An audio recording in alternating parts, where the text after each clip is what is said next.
Hi there, welcome to my weekly live stream. I'm Christine Weber. I love to support mature yoga teachers.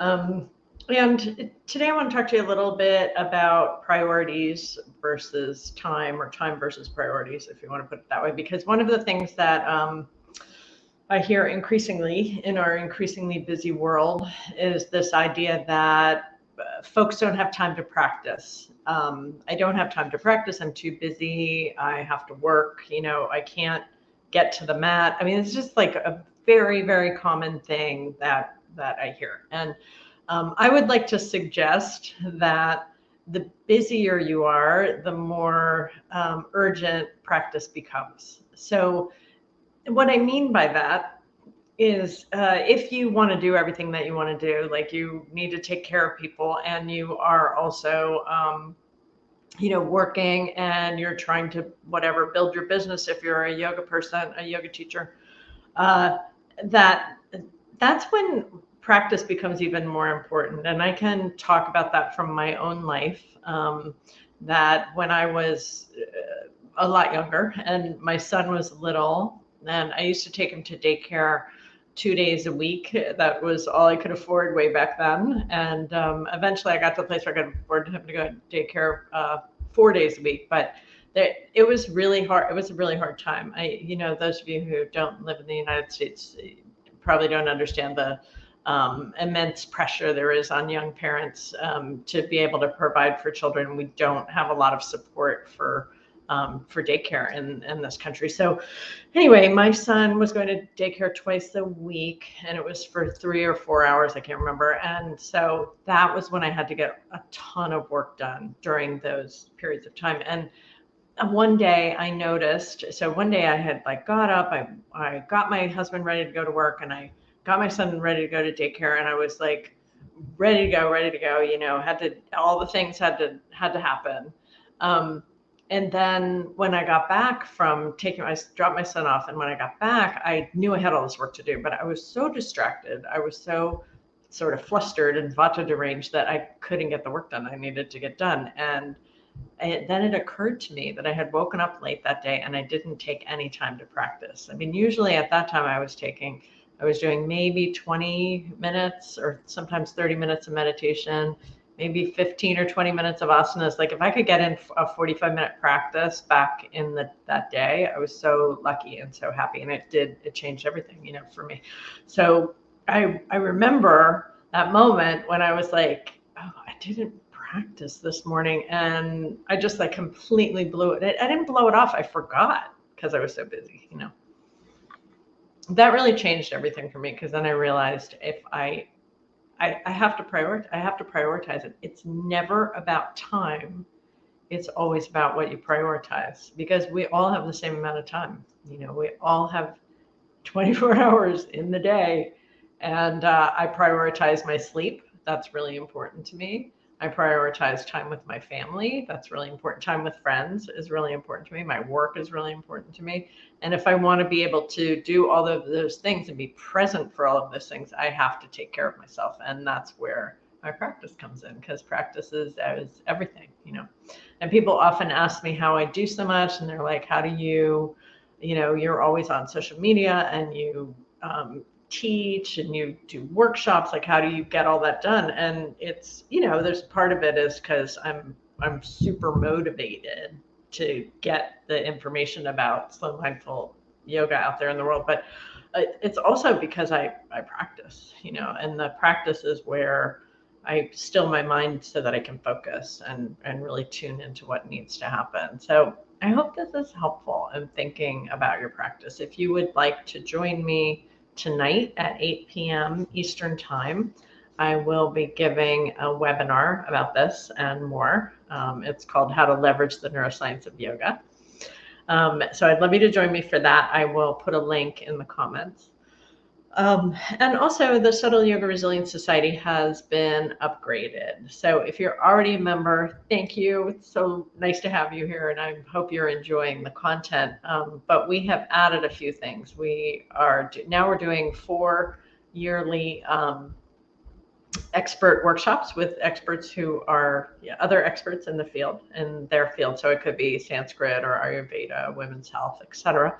We'll be putting those up shortly. And also we have research summaries where we curate the research that comes out every month. So a lot of yoga research has been coming out over the past, I don't know, 15, 20 years or so. And those numbers have increased. It's really exciting actually to see what's out there. So we receive updates from a university library every month about the new yoga research that's come out. And then we take that and we curate it. So we take out the stuff that maybe is not as relevant, and we usually get it down to maybe 6 or, I don't know, 5 to 8 studies or so. And we share that in the group. So if you're a member of the Resilience Society, you will get, that's another bonus you will get. We also we also do workshops. I teach workshops twice a year for yoga teachers. We've done things like chair yoga for brain health. I just taught one on low back, hips, and sacrum health. This fall, I'll be teaching a workshop called Sequencing Alchemy, which is about how to sequence for the nervous system. And those workshops are $347 for the weekend.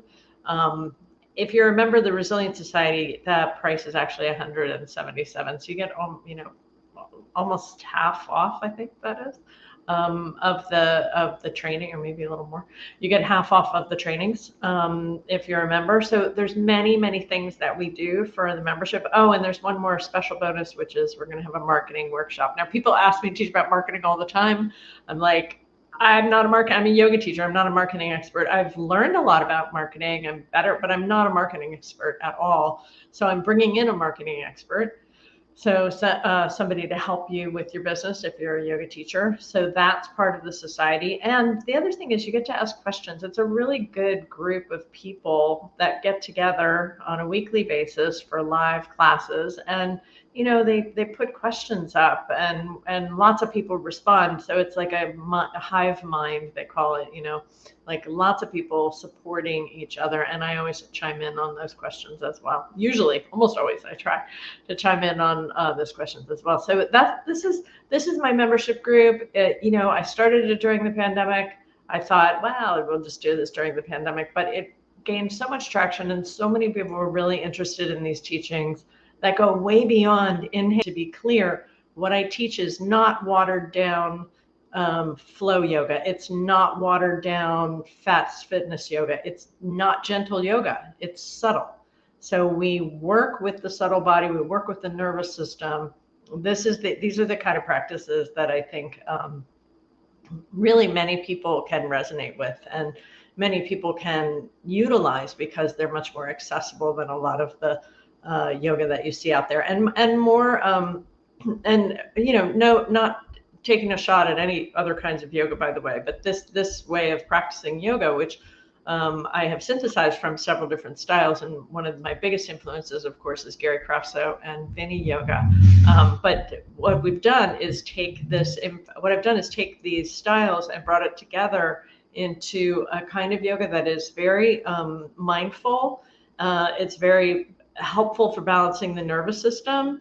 It helps people to feel more authentic and tune into a sense of identity, sense of meaning and purpose in life. Like, that's what I feel like yoga is about. And a lot of times, I don't think it really gets that kind of credit out there in the yoga world. That's all I'll say about that. So I hope that's helpful. I hope you will have a look at the Resilience Society. I hope you'll join me tonight. My webinar is free. It's called Leveraging the Neuroscience of Yoga. So I would love you to join me for that. And I'm going to be talking about these ideas of time, priorities rather than time. I'll also be going into some of the obstacles that folks have around practicing, especially as mature yoga teachers. As mature people get a little more mature, sometimes we get the feeling like there is, like we're kind of let go by the culture. We're kind of dismissed, if you like, by the culture. So I want to go into that and how to overcome that obstacle. And I'll be talking about time, and I'll also be talking a little bit about the Resilience Society. So I hope you'll choose to join me. I will put the link in the comments. Thank you so much for being here today, and I'll see you next week. Lots of love.